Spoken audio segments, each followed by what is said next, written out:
Former President Trump's lies about the 2020 election are dividing the Republican Party, and the most recent rejection of the former president's claims is coming from his former vice president, Mike Pence. President Trump said I had the right to overturn the election. But President Trump is wrong. And frankly, there is no idea more un-American than the notion that any one person could choose the American president. However, many other Republicans are embracing and even promoting the former president's falsehoods. And in Florida, the GOP wants to create a special police force for election fraud, which is raising alarms among voting rights activists. Ed O'Keefe has more. Well, why should you make voting harder? Cecile Schoon runs Florida's nonpartisan League of Women Voters and is concerned a proposal to establish a new police unit to investigate elections fraud is designed to keep minorities from voting.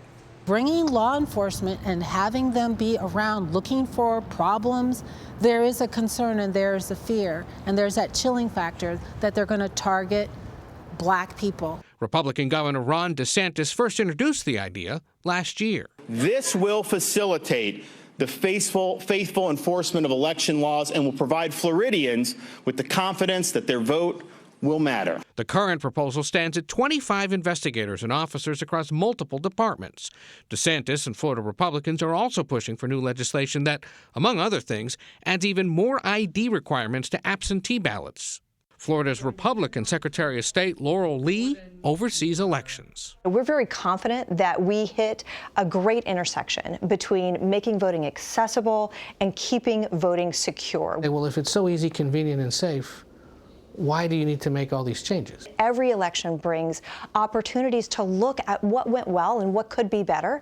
Alleged voter fraud has been rare in Florida since the 2020 elections.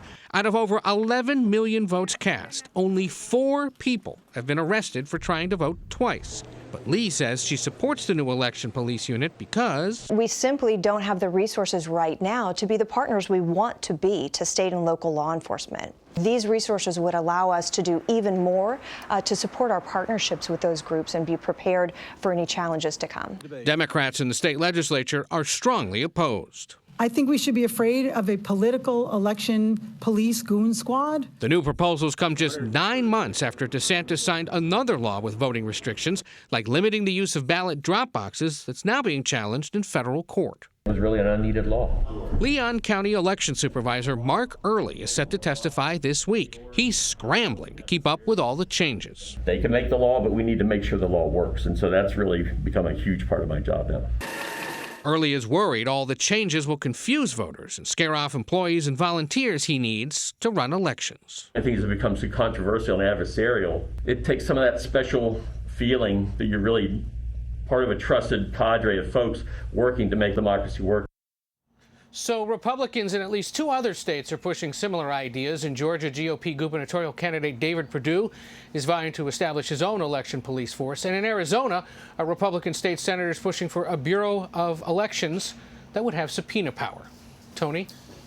So, Ed, as you point out, there are vanishingly few cases of actual election fraud and 0 evidence of any kind of systematic fraud. And Ron DeSantis himself said that Florida had a gold standard election in 2020. So what's behind this new effort in Florida and by all these Republicans in different states? Politics. It's about appealing to the Trump base. Look at our most recent CBS News poll. Just last month, it found 8 in 10 Republicans believe at least some people vote or cast ballots illegally. And 2/3 of Republicans think voter fraud was widespread in the 2020 election, despite no evidence of that or any court case backing it up. So even though former President Trump won Florida in 2020, President Biden flipped Arizona and Georgia, those 2 other states considering this. Republicans are trying to do what they can to keep those states in their column. Tony? All right. It remains to be seen how it will affect the actual vote in 2022 and 2024. Ed, thank you very much.